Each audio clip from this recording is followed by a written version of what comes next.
right, welcome to Back of the Room. My guest today is a very funny stand-up comedian, originally from St. Louis, now in Cincinnati, Ohio. Make sure to check out his great comedy album, Dumber Than a Fish. It's Gabe Kia. Hey. What's up, man? How you doing? Doing well. Doing well. Good to be back. Yeah. Back of the room. Back to the back of the room. Yeah, how's the show's been going?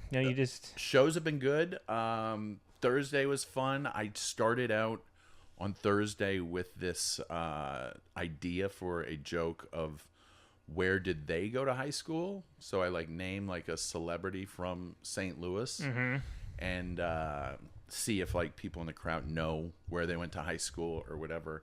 And it was kind of a smaller crowd. So I was like, oh, maybe this isn't going to work. And then I did the same thing on Friday and it worked really well. I did it at the Check Drop too. And there's I have a couple funny lines or jokes, but it's nothing structured like that, but it's nice to get a new thing rolling like that. Yeah. Or just have an idea, like that at the beginning of the week and be like, okay, let's flush this out and see where. Thursday it felt like I wasted a bunch of time and I was being working it out. I was being unprofessional. I felt like I'm this should be done at an open mic. I'm sorry that I'm flushing this out in front of you. But and there was a friend of mine from high school that was at the show, and I know he is big into. He was always in theater growing up and big into the arts and actors.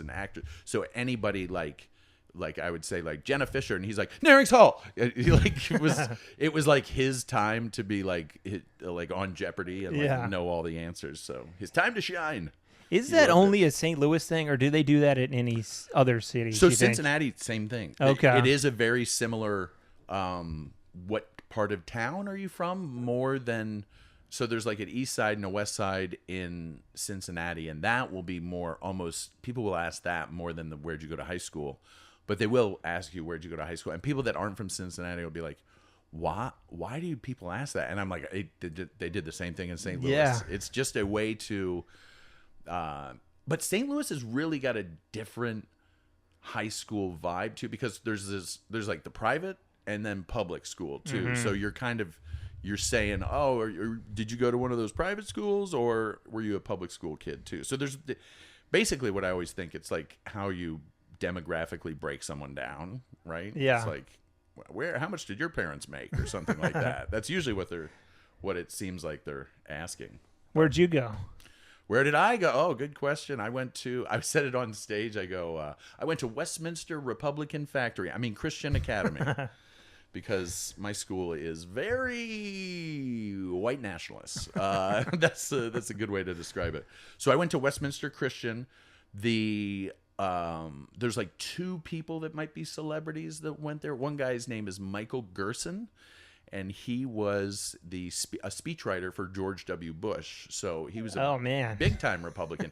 He came up with the line, "Don't let the smoking gun come in the form of a mushroom cloud," which is a famous line from a speech given by George Bush. I think the speech was actually in Cincinnati. Michael Gerson is credited for the line. But I think it's funny that I went to a Christian high school and the guy that's most famous is he wrote one of the best lies, the punniest lies of the century. Yeah, George Bush was a real, statesman when it comes to speeches. Yeah, oh my gosh. He's got to be a tough guy to write for, I guess. But yeah, compared to the guy now, though, he looks like a genius. But, we don't have to get into all that. But I know. No, it's so my school is, the background, my background is like that, very, very almost more political than Christian, if you will. Okay. So that's what I judge my high school. I don't know where that is exactly. What area is that? So when I went to high school, it was in what is now, I think, Ladue East is the building, and it was off of Ladue Road, right near Spady and Ladue. And now the campus, they moved to a new campus in Town and Country, which is right kind of near where CBC, all those schools are around that area. There's a new CBC campus there, and the new Westminster campus is, I think they went into, it was a tech school or maybe a college that they bought out. And now they've got a much bigger campus with a lot of all the amenities of sporting teams. A lot of the Cardinals players Cardinals kids go to Westminster. Okay. Yeah, like Andy Bennis's kids went there. Matheny, Holiday. I think one of the Holidays went there for a year or something. So, yeah, they're that type of douchery. I gotcha. Yeah, my wife's from Cincinnati, so I know I've been there, quite a few times, and it is it's a little similar to St. Louis. I mean, I don't know, size-wise, it's probably close, right? Or I don't know. Yeah, I think it's right about the same size. I mean, as far as just there's so many similarities as far as like baseball. It's a big baseball town, just like St. Louis is a big baseball town.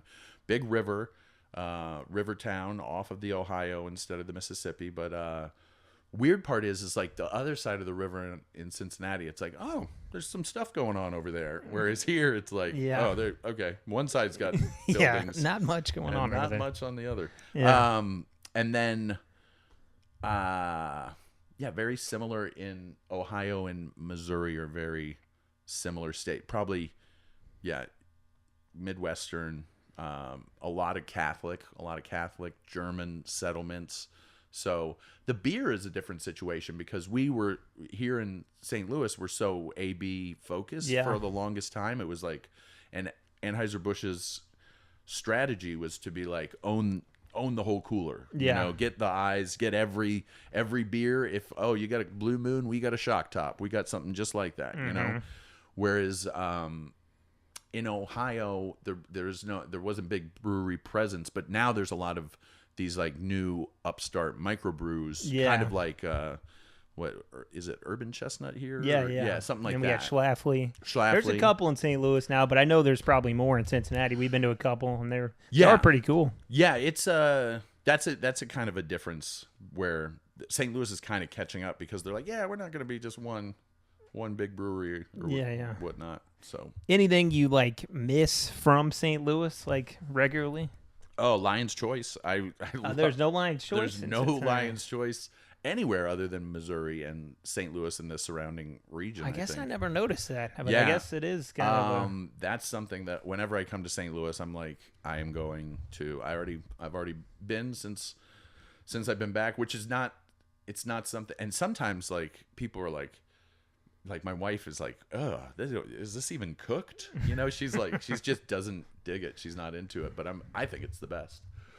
So that's something from St. Louis. Another thing, I'm a big St. Louis Blues fan, and I love when I'm in town and there is a game playing and I can just walk into any bar and just be around people that are like watching the game and interested in the game. Because in Cincinnati, it'll be like me at a Buffalo Wild Wings, and I'm like, "Can I get hockey on that one over there?" And I'm the only one watching it. And there's the good news is when I'm watching that playoff game against Winnipeg last year, I'm alone and crying, and nobody can. Nobody has to. That was a rough one. Yeah.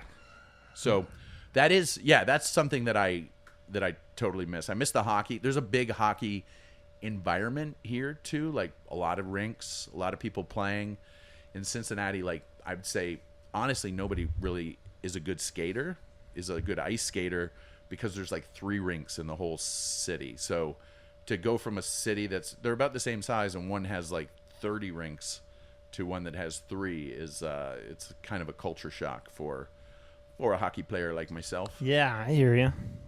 Well, this kind of leads into it, the Cincinnati not versus, but, there's some differences. Yeah. Versus St. Louis. This is going to be like a fuck, marry, kill food edition for St. Louis and Cincinnati foods. Okay. So we'll do St. Louis first. You got Emo's Pizza, Ted Drew's, and toasted ravioli. I will, I guess I'm going to fuck toasted ravioli. Okay. Yeah, and then I'm gonna marry Emo's Pizza, and I will kill Ted Drew's. So I'm just like, no, don't need the Ted Drew's. You can't eat it every day. You can't. You can't eat it all the time. It's good, but it's not. You're not gonna marry Ted Drew's. It's good. It's so funny that there is in. Oh yeah, I'm not gonna ruin Cincinnati. I was gonna say the counterpart to Ted Drew's in Cincinnati is. I guess Graders. That's on That's on the list. Yeah. So Graders versus Ted Drewes. I would probably go Graders, honestly. But okay, it is good, but I know it's a little different though. there's a little bit more variety where Ted Drewes is this is our thing and this is what we're known for, sort of thing. Yeah. But then big in Cincinnati also is like this soft serve. They just have soft serve places, which is big. They have those in St. Charles all over the place. Yeah, You see yeah. them big in the summer. Sorry. Okay, getting ahead of myself. No, you killed it on that. I think I would do the same. For Cincinnati, we do have Grater's Ice Cream, Skyline, and La Rosa's. Okay, this is where this will be the difference. So, I'm going to marry Skyline. Gonna fuck Graders, and then I'm gonna kill La Rosa's, and I don't want anything to do with La Rosa's because I'm just like, no, I don't get it. So there you go, head to head versus like Emos versus La Rosa's, not even a contest. Emos over La Rosa's any day. But I could see how La Rosa's is like people that have grown up with it would like it, but. You're close there. I would kill Skyline. Just not a fan. Not a fan of the Skyline. I don't get it. I don't understand why people like it, but that's their thing. So my first introduction to Skyline is this. It's like chili with, it's kind of like a chili mac that you would have at a diner, but when I hear chili, I think a cup of chili. So when I first moved to Cincinnati, I was like heard about this place, and I ordered a cup of Skyline chili, and they're like, no one's ever done that before. Like, no one's just eaten the straight up chili. And the fact that I did that and it was so disturbing to them just shows you how bad it is that they're like, oh, no, you have to have that on a hot dog or on some spaghetti because you can't just have the chili by itself. That's like drinking your dinner. So, yeah, and the chili's got like a little bit of a sweetness to it. Maybe there's a cinnamon. And you kind of, after you get used to it, after you've been there a long time, you don't even notice that. And people that are like brand new are like, "Oh, I taste cinnamon," and I'm like, "Oh yeah, I do. I remember when I tasted the cinnamon." But I'm used to now eating chili with spaghetti, and it's like in our family sometimes we'll just have we'll have a chili night and we'll make Skyline style chili, make it at home, and have it over spaghetti. So I'm kind of like much like the Cincinnati Bengals, which I was like, I moved to town and I was like, I will never be a fan of this garbage franchise that is run by one of the cheapest horror, and all these people are miserable. And that's how I felt about the chili. I was like, these people are miserable and they think they love it. And now I've just been like slowly, like the frog in boiling water is just like, I'm dead and I'm eating Skyline chili and like cheering for Joe Burrow like an idiot. I mean, I still don't think I would like it, but the whatever they call it, a three-way or whatever, the spaghetti thing. It's spaghetti, the chili, and then cheese. But why not melt the cheese?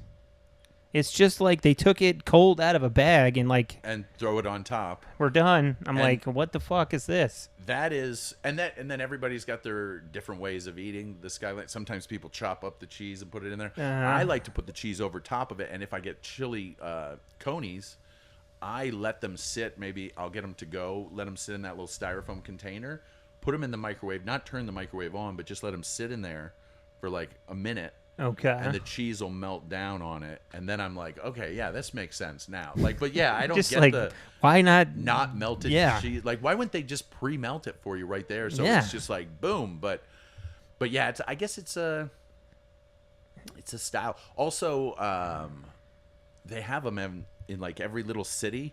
Just like there's little diners everywhere. There's in areas of St. Louis. Every city has like Mount Washington chili, Pleasant Ridge chili. They have their own chili place, and it's all kind of on spaghetti, like the Skyline style. What's the other one that's like the competitor? Gold Star. Yeah. So my wife's like, no, we can't go there. I'm like, I kind of want to try it because I do not like Skyline. Like maybe it's better. No, I mean it is. I mean to me, it's the exact same thing. I tend to go to Gold Star more than Skyline, and simply because location. There's one that's like a little bit closer to me. Uh-huh. So to me, I can't really tell the difference. But yeah, it's a local tradition that everybody loves. There's some other stuff. Geta, this thing called Geta. Oh yeah, It's I've like had that. breakfast food, and it's just like a sausage, like a cube of sausage, and it's like not the good sausage. It's like no, I don't get that one either. That was like Taste of Belgium. They had it there. We went there. That place was fine. Like the waffle was good, but I was like, I don't know what this. The Geta is weird. And okay, so this is a funny story about during COVID when all the grocery stores were like getting, everything's blank, all the shelves are empty. There was no meat in the whole deli section or whatever in the grocery store, and then there's just like this block of Geta. Like, so people are like, oh, we love this stuff, it's Cincinnati, it's our tradition. I was like, yeah, but when push comes to shove and you're planning for the end of the world, you're like, no way I'm eating that stuff for 4 years. So everybody's like, it literally is it's a poor German immigrants food that like was popularized because it was cheap and something like that. So yeah, it's really kind of it's a weird thing. That's a weird Cincinnati. Yeah, I mean, more power to them, I guess. Like Skyline and all those places are killing it, obviously, because there's a bunch of them. But everybody's got so much pride about their thing, and I'm just like, it's not my thing. And I don't even do it here. I'm like, emos is an acquired taste. Like, some people like it, some people don't. I like it, but if you don't, I'm not. Yeah, my mad. parents weren't from St. Louis. They moved from Atlanta, Georgia, and Canada before that, and they thought Emo's Pizza was the worst pizza they'd ever tasted. They were like, you have to eat it upside down so it doesn't get stuck to the roof of your mouth. That's like what my mom described it as, and we never had it because they hated it growing up. And then when I got old, when I was in high school, one of my buddies was like a delivery driver for Emo's, and I would like go on deliveries with him, and we'd get like a pizza at the end of the night, and we'd always like just go back to his place and have the pizza. I was like, this is good stuff. So I got into it like that. There's a few places in Cincinnati. I wonder if they're here. Is there Marco's Pizza here? A few. There's a few. Yeah, Marco's? That's not bad. Okay, yeah, that one. That's I don't know if it's based out of Cincinnati, but there's a lot of Marco's, and that I like that place.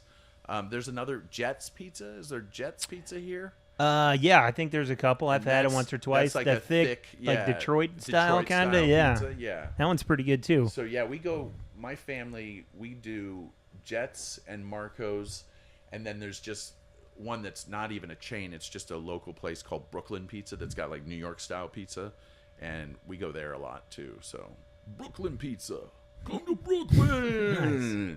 Forget about it. I don't get La Rosa's though. Really, I was just like, this is like.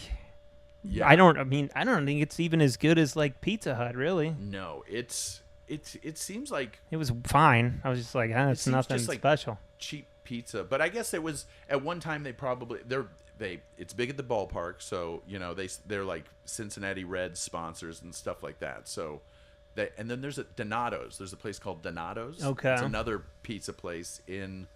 It just sounds like La Rosa. It's just like a couple.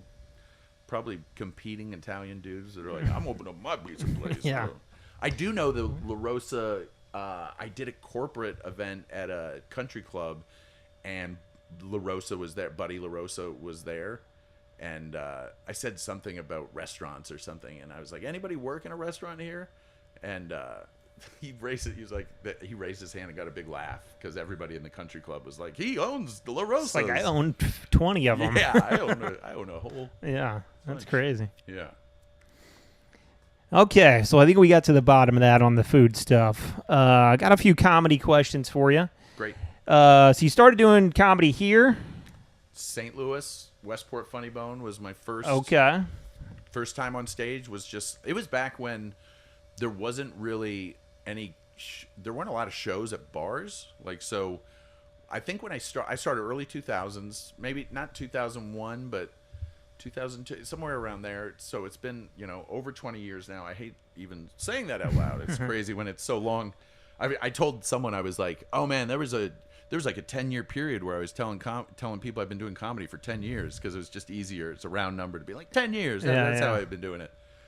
But then I like started out here. I wasn't necessarily, when you're first starting, you're just open micing it up. And back then there was like one show on Tuesday, and you went to the show on Tuesday, and then you had to wait till all the way the next week to do, and then you don't get on the list. So then you're waiting until the next Tuesday or whatever. So you'd get to perform like once or twice a month back then because there weren't a lot of opportunities like there are now. And now it's like almost there's like an open mic every night, because and that's how it is in Cincinnati. Very similar to St. Louis. There's usually an open mic run by a different comic at a different venue every night. Some are really good. Some you've got like, actual non-comics that are sitting there enjoying the show, and then some are just like, you're performing for other comics.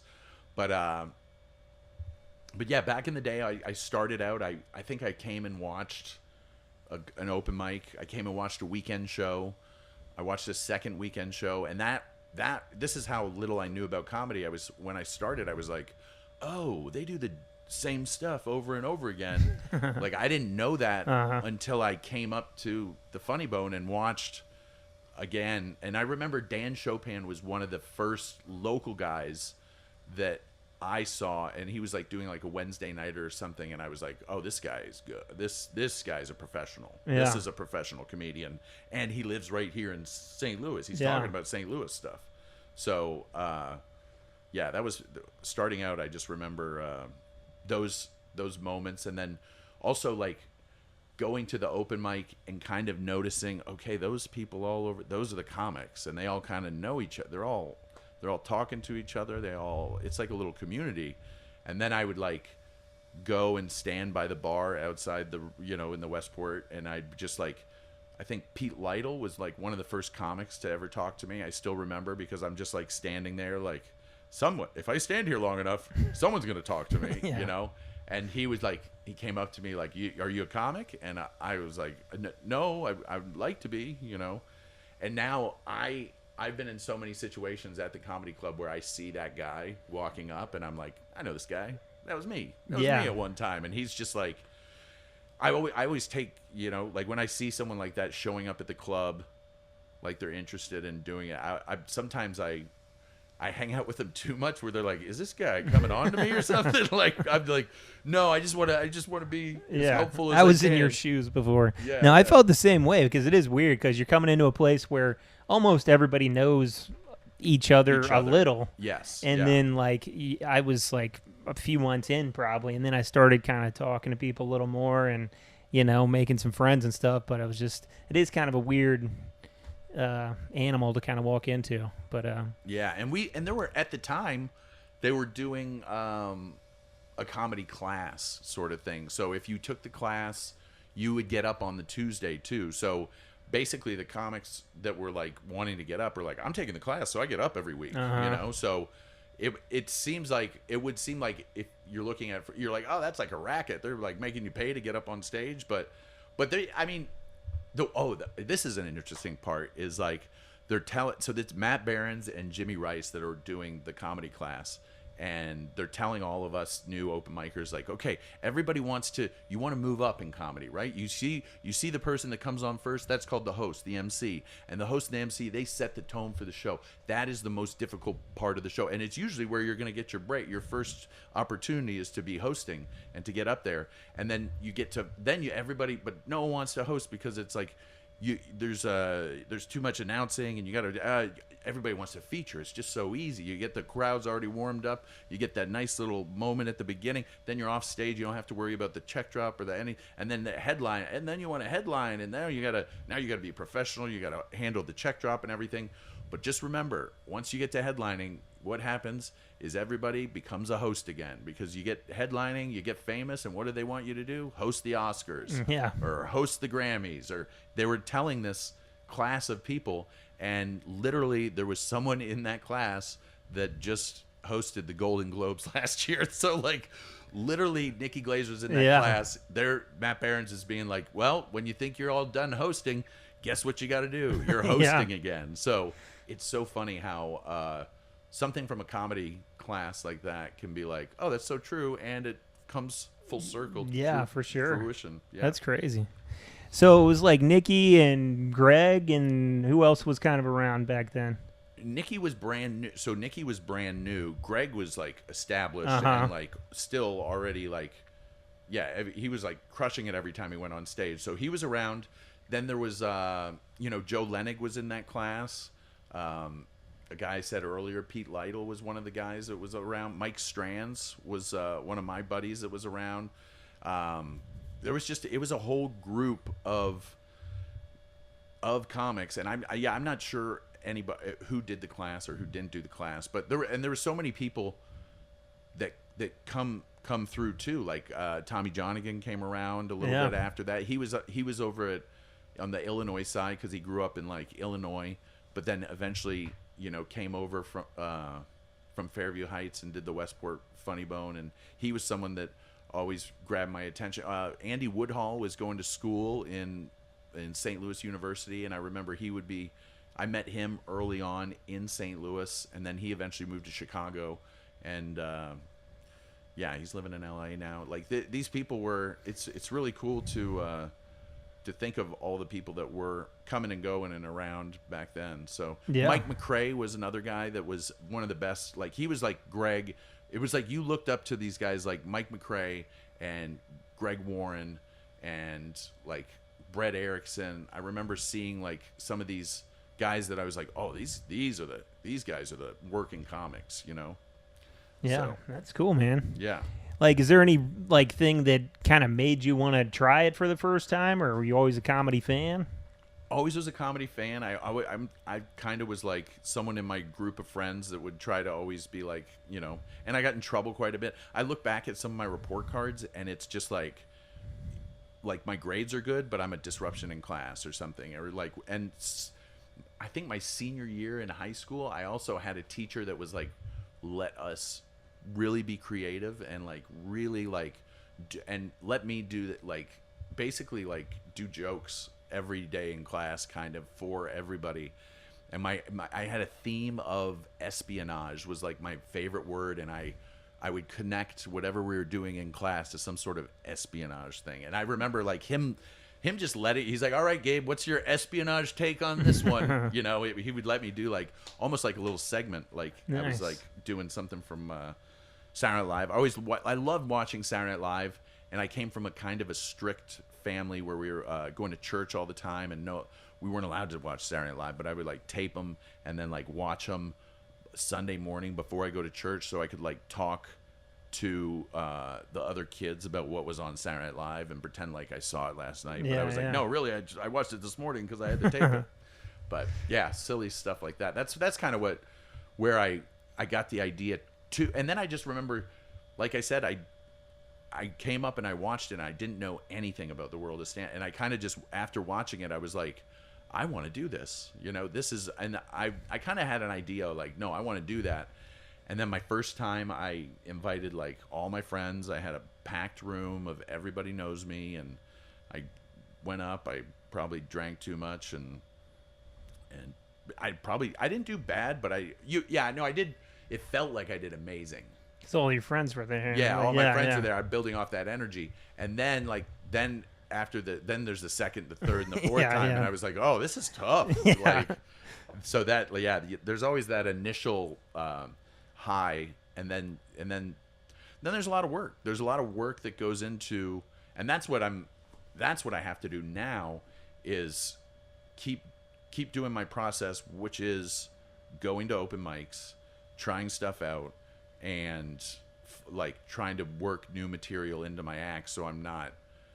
And I'm like one of the guys that does a lot of the same jokes that I've done I'll still do them tonight. I'll do some jokes that I've been doing for 10 years. It's not my whole act is like that, but I use them as ways to kind of cement the act together and to feel confident about the newer stuff too. So yeah. But that's my process of like getting up on stage, working it out. I've said some probably horrible, dumb stuff that like wasn't funny at all, but you're just like, everybody has. Oh yeah, this is a good idea, and then sometimes something works, and then you're doing it and you're like, I don't even like this, or I'll just figure out that I'm like, why am I saying this like that? And you get, it helps with the editing process, and hopefully get it down to what you want to present as a final product as joke. Man. All right, well, let's take a quick break. Be right back with more Gabe Key, everybody. I know we joke around a lot on this podcast, but I need to talk to you about something that is no laughing matter. Do you know when you're wearing sunglasses and then it gets cloudy out, or the sun goes down and then you just put them on top of your head like this? And then at some point, you take them off, you put them on a table or something like that.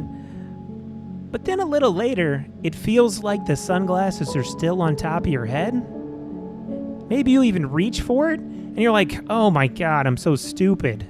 I took those off an hour ago. Duh. This is called phantom cranial sunglass syndrome, and it affects 6 billion people worldwide.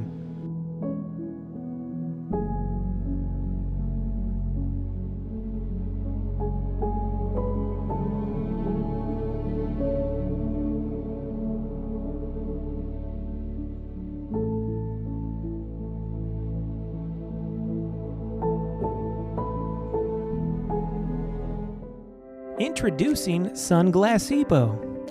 Sunglassebo is a pill that is taken as soon as you take the sunglasses off the top of your head. It starts working almost immediately to give you the peace of mind that you did take the sunglasses off the top of your head, and they're definitely not still sitting on the top of your head. Finally, a cure for phantom cranial sunglass syndrome. Thanks, Sunglassebo. Contact your doctor to get a prescription to Sunglassebo today. Side effects of Sunglassebo include dry mouth, itchy elbows, vomiting, death, hair loss, irritable bowel syndrome, hearing loss, suicidal tendencies, and Magic Johnson-style AIDS. All right, and we're back, sitting here talking to Gabe Kia, talking comedy, talking all kinds of stuff. You kind of touched on it a little, but like your writing process, is it still the same? Has it changed at all? A little bit off stage, a little bit on? Yeah. Oh, yeah. I had something happen on stage on Thursday, and when that happens, it's just like, oh, that's awesome. But it's like kind of just a tag or a build off. But then it became like, oh, that's a whole different joke. I just segued in by talking about that topic. But yeah, I'm pretty old school in that, like, I'm not on my phone a lot recording things. I literally write them down on pieces of paper. I have little field notes, little notebooks that I keep in my pocket and write down, like, one little word, and then like sit down and flush it out later. Maybe write out some stuff about it, and then it's all about how I say it on stage, and that is a process of repetition, and it can be kind of for tedious sure. and annoying, like, but I never say it right the first time. Like, I can have a 30-second joke, and most of the time I don't say it exactly how I want to say it, Yeah. And then like, well, why did I say that? Because I almost had one that's like, I think this is gonna work, and it's done, and it's 30 seconds, but I didn't say it like I wrote it, sometimes that doesn't matter, but sometimes you're like, okay, well, I'll say it like this the next time. And that's why the open mic for me is the best place to process that, because then it's not high stakes. You're not like at a paid show needing to get this laugh, so I can go in. But I also want to, like, you got to prepare your set. Like, you've got to you don't just go up and do all new stuff. I think you got to like have some stuff that you're comfortable with, so you're presenting a whole set. And you're lifting up, so you're getting laughs, and you're keeping it to the level that you think, and that way, when you do the new thing, you can see up against all the other stuff how it really does. And sometimes it just sits there, and that's when the comic says that was new. Yeah, right? yeah, exactly. Like, you have that save. You got to have a save line. So right? what else is going on? Yeah. I always try to put it in the middle, so hopefully you can end and start well, but you never know. It depends on how long it is and all kinds of stuff. But that's usually the best way, is to put it in the middle, for safety, and but sometimes, and especially in an open mic setting, if I have like just something happen, like my mom had a TIA, which is kind of like a mini stroke, so. And I just went up and I wanted to talk about just getting a group text message from my sisters and realizing like, oh my gosh, is this how I'm going to find out that my mom is like passing away? Is in a group text from my sisters just talking to a group of people and finding out, oh, that is relatable. But then talking about something that just happened in your life that might be a little bit difficult and might not even be, right for stand-up comedy, And I remember, so I went up after that happened, and I found some funny stuff, but I honestly haven't incorporated it into my act at all because it's just a little too heavy for what I want to do. Mm-hmm. You know what I mean? Like, yeah. I guess I could if I was just motivated to like, or if it were, or if it was really good, I'm like, I guess I got to do this. Yeah, it's good to have it in the bag, but you got to play your. I have some jokes that are like super dark or super dirty, and I'm like, this might not be the time for it if I'm hosting or featuring or whatever that doesn't fit well with the other comics or. I mean, there's a lot of of that. Yeah, there's a lot of that time, and then you gain a reputation for whatever you do. So if you gain a reputation for being a guy that he's funny and he's clean, that's a good. I think that's a good reputation to, and it's not the easiest, So, but being dirty is fun. Being dirty is good too. Like don't not be dirty. I just come from a very clean background, so automatically, even just like raising our daughter, my wife and I, like she swears all the time. I don't swear in front of my daughter, so it's just not my personality.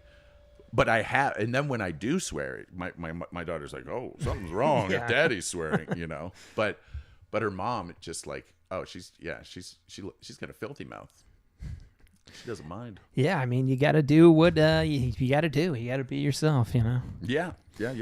Any like favorite comedians of all time or currently, like 3 or 5, something like that you like? 3 to 5 that I really like. 2, however many you like. Your favorites. My favorites when I was starting out were I always like Chad Daniels. He's great. Is the first one that comes to mind. Always like he's a lot of comics' favorite comics. But no, I like. So a few that I remember coming through at the St. Louis Funny Bone would be Chad Daniels, Eddie Gosling, Dan Cummins, and I really like Robert Hawkins a lot. And there's probably another. Ian Bagg was always someone he does a lot of crowd work, and I'm not really a crowd work type guy. But Ian's just got a solid act, and he's super funny guy, and just a huge personality, like amazing, great comic. So those are the guys that I really kind of liked when I was starting out, and I still enjoy all of their comedy. It's good list right there. Yeah, so those are the guys that, and it's all guys too. I'm like, no female representation there. No, I would say I love Sarah Silverman, and like her kind of, I like that, but that's not really my style too. So you wouldn't be like, watch me and be like, oh, this guy likes Sarah Silverman a lot. But yeah, no.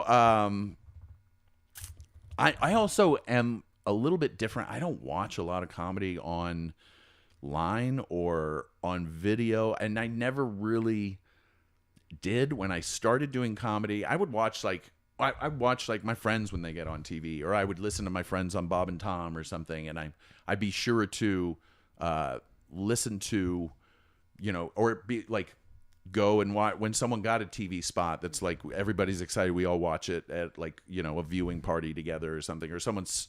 And there's a lot of people with a lot of people have specials now, or they'll send you like clips of themselves and be like, can you watch this and give me feedback? And I'm like, I don't want to want to watch. It doesn't sound fun. I don't want to watch anything that someone says. But I really like, I would come to this Funny Bone and watch the act, and then I'd watch the next show or watch, 2 shows in a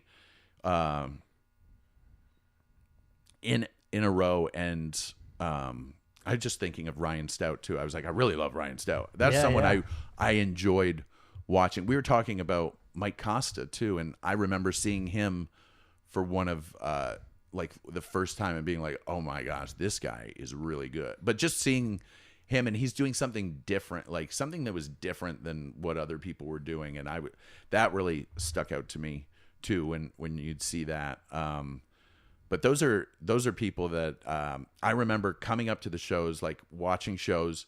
I poured myself into this, into watching comedy and going up at least once a week. I got to see whoever's playing, So I'm getting like everybody that would come through St. Louis.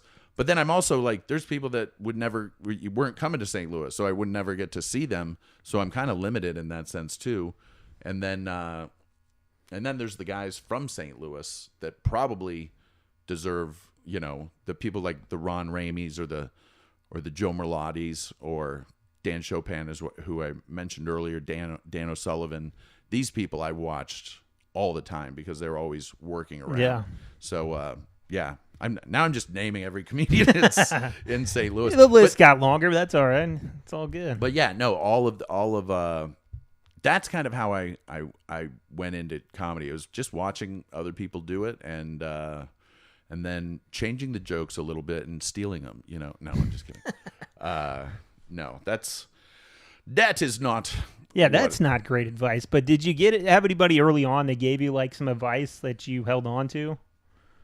Can you think of anything? Yeah, I mean, there's plenty of people that someone said don't do it.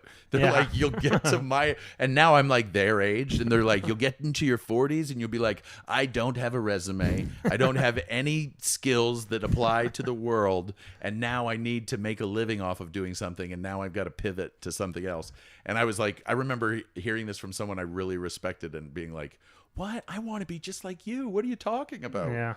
But that was probably the best advice that someone ever gave me. I don't even want to say who it is, so I don't they'll listen to this podcast and be like, I never said that to Gabe. Yeah. Yeah. So you mentioned Michael Costa. I saw him here once. It was a midnight show. Yeah. Small crowd, and this lady kept, heckling him and just wouldn't shut up. And then he starts going at her, and she got all mad and like walked out with her boyfriend. And I was in the back. I was like, that was great. But like, I talked to him after, and he was like, not pumped about it because it was a smaller crowd and all that stuff. But he was super cool. And he was just like, he asked if I was a comic. I was like, yeah. He's like, just don't quit. That's about all you can do. Yeah. And I was like, oh, that's true. And then like, truth.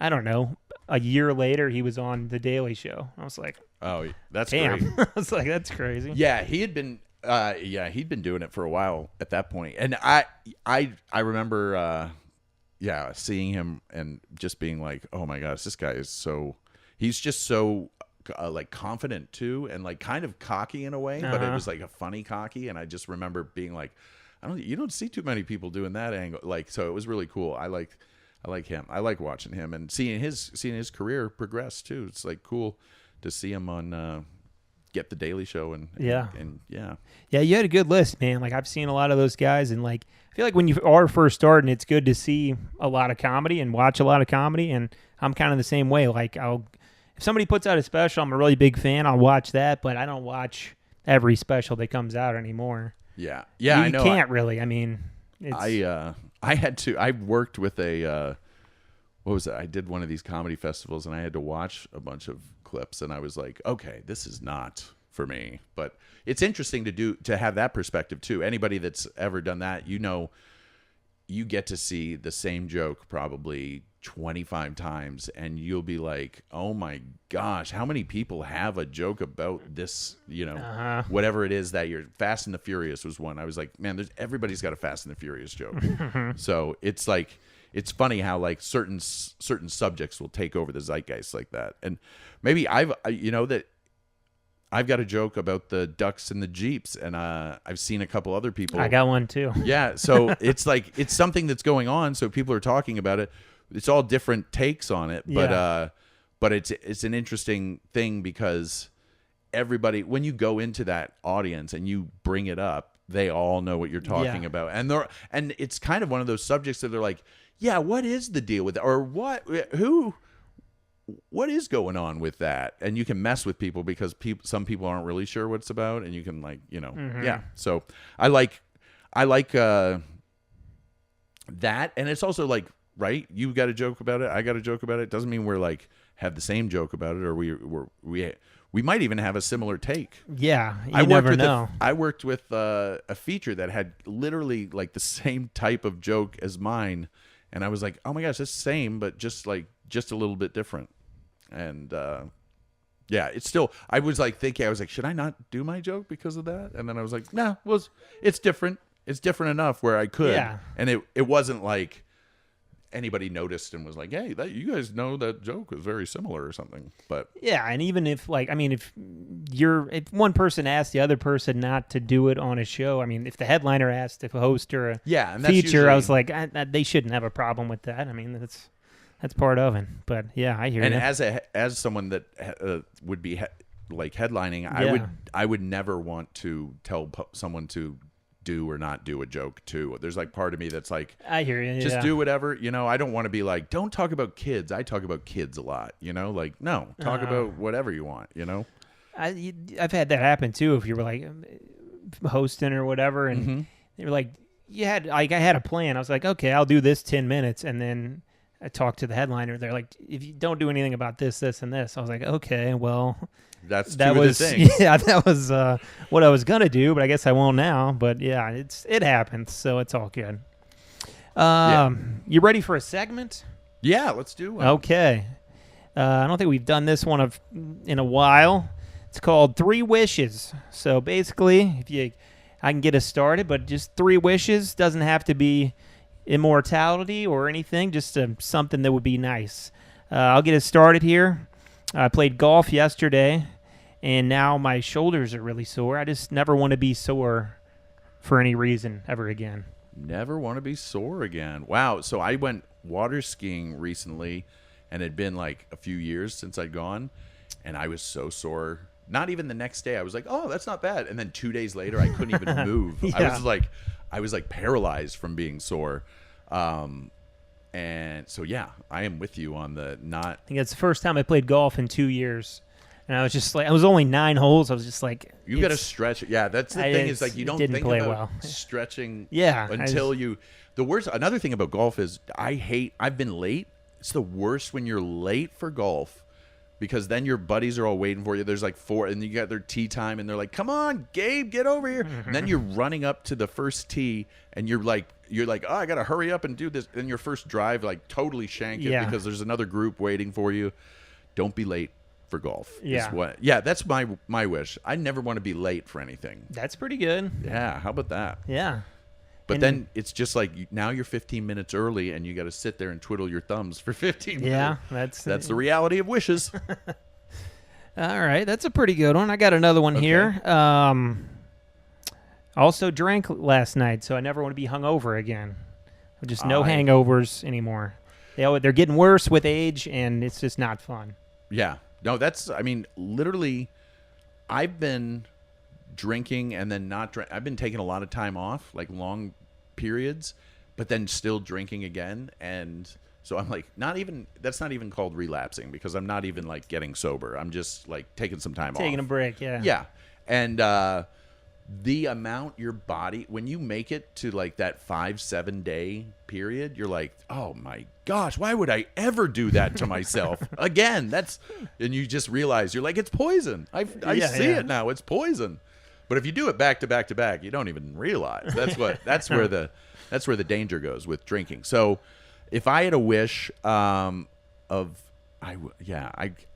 want to be hungover. I don't want to wish for no hangovers. I think I need to be hungover because the amount I drink, it would be like super dangerous. That's true. If I didn't know there was that sort of repercussion coming. I wish that, you know what? I wish I could sleep a little more soundly. That's a And good one. honestly, that could coincide with drinking, because when you're drinking a lot, you're messing up your sleep patterns too. When you get to that 4 or 5 day period, you're like, oh man, I'm sleeping really well. I'm not snoring. I don't have sleep apnea anymore. No, I'm just a drunk. That's what's wrong. So yeah, I want a sounder sleep. That's my second wish. What's your problem? Like for me, I've always had problems sleeping too, and I usually can't fall asleep. And then sometimes I'll wake up throughout the night. But is that for you, or just like waking up early, or waking up overnight? The falling asleep, because usually it involves like, I just got done with the show. It's midnight. I've got the adrenaline going through my body, and I can't just like pass out. Yeah. So I might take like a melatonin or something. I've got like 10 milligram melatonins that I'll take. So, and I don't necessarily know how healthy that is too, to be like taking that stuff on the reg. But I take it every night. So yeah, I don't know either. Yeah, my daughter takes like she takes like a 0.5 or something, and it's a small one, but she's having a melatonin. I'm like, I don't know about this sleep. So sleep for me is getting to sleep, because of all the either working. I also work at waiting tables and bartending, so that's at night. If I come home from that, it's just like doing a show. My blood's pumping, and I can't go to bed. So usually I'll have a drink or two is the way to like slow myself down or get a little tired. But yeah, melatonin is also a way to do that. And then I snore at night, and if I'm on my side, I don't snore. So Abby will be like, "Get on your side." But then if I sleep on my side, I'll get back soreness, and I'll like sleep wrong. So I can't really get it right where. So the best thing to do is just actually be sober, everybody. That's the way. So I'll snore less, but I still snore when I'm clean and sober for 2 months. I'll still snore in the bed. So yeah, it's tough, man. It's a problem. Have you tried the melatonin gummies before? Yeah, that's what I've been doing. Okay, that's what I do too, and I think the gummies actually work better than the pills or the little dissolvable ones. I don't know why, or maybe that's just in my head, but I take them every night, and it's probably not good for you. But it's got to be better than I think those gel tabs are the one. Those things will knock me right out. Oh yeah. So if I have a show and I say I gotta drive back to Cincinnati tomorrow morning, and I want to get up at 9, and I don't want to be like up at 3 in the morning, so I'll just like come into my hotel room and I'll have one of those gel tabs, and those gel tabs will put me right out. But those are the ones that you're like groggy in the morning still too. So it's like it's not always the best, but you got to get, like, if you're driving or you're driving the next day, you got to get some sleep. So yeah, I really envy people. They like my wife, and I've had friends in the past. They just shut their eyes and they're asleep, and I'm like, oh my god, that would be so nice. But it just never gonna happen. Can I do my third wish? Yeah, I got it. Seaplane. I want a seaplane. Okay. One of those planes that you can take off from the water, and then I could fly like from Canada all the way across the border to Cincinnati and like park it, and then like I could fly up to Canada and back. That would be awesome. That would be awesome. Because I go. My mom lives up in Canada. My sister lives up in Canada, and I went up there this summer. I like going up once a year, and people really have seaplanes. That'd be awesome if I could afford it. You could have took it from Cincinnati to St. Louis too. I mean, you could have landed somewhere around here. Yeah, that is a thing too. I'm like I would have to like learn the new airport situation. Oh, it's really interesting. So I live in Cincinnati. That's where J.D. Vance, the current vice president, lives. He lives there when he's not in Washington. But I take my dog to this dog park right next to Lunken Airport, which is like the small airport for like small personal jets. Okay. But this is like in Ohio, which is near Dayton, which is kind of where the Wright brothers are from. There's a lot of people that fly like little small single engine plane. You'll see them with just like a little propeller, and you're like, oh, that looks like a crop duster or something.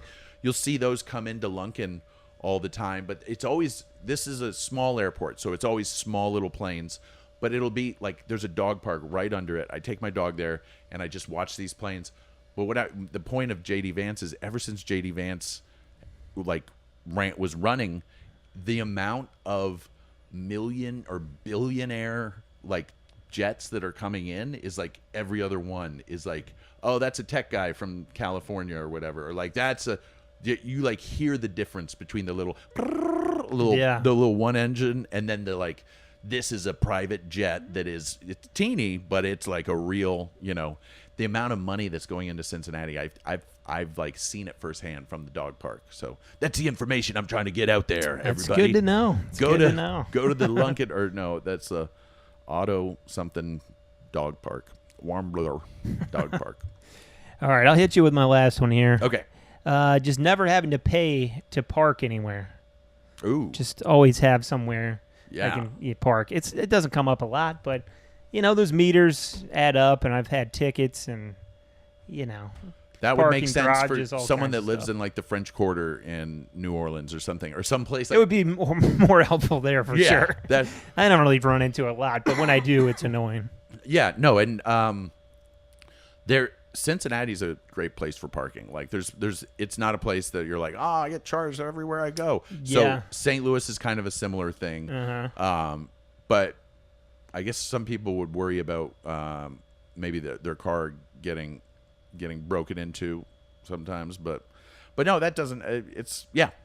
Not paying for parking would be a good one. Or if you could just like never get a speeding ticket, that would be would be awesome. That'd be kind of cool. But that would also that's kind of like a monkey's paw sort of wish where you like die because you're going too fast or something because you wish for it and now look what happens to you. Be a good fun way to go. I'm a car guy, so I got an old car that's pretty fast, and that would be great for me. But oh man, yeah, that's pretty good. Well, I got to get ready for the next show here, so I'll let you go soon. Where can people find you? Social media, all that kind of stuff. On all socials, I should be Gabe Kia on Threads and Facebook, Instagram. I'm not on X, honestly. I got off of that. That's fine. Got off of X. I think a lot of people did. It was great. I actually went through and deleted every tweet, and it was like my life flashed before my eyes because I got to see every tweet that I ever did. And man, I was like, I was really annoying in 2012. I was like, it's great to have that flashback. But yeah, I'm on the Instagram and all the socials, so you can find me. There's a special on YouTube. It's called Waxed and Vaxxed, and that was after COVID. My album I recorded right before COVID. That was. And I regret the title of that, talking about the vaccinate. I was like, oh, it's a little bit of, there are COVID jokes in here, so I'm going to name it like something that would have to do with COVID. And now every time I hear the title, I'm like, why did I do that? Sometimes. That's on YouTube, and you can check that out. And it's by 4x3 Productions. And yeah, you can check out my schedule on my website, gabekia.com. Nice. Well, make sure to check Gabe out. Appreciate you being here, doing the podcast. Thanks for listening to and/or watching Back of the Room. Thanks for having me, Jim. Thanks, man. Yeah.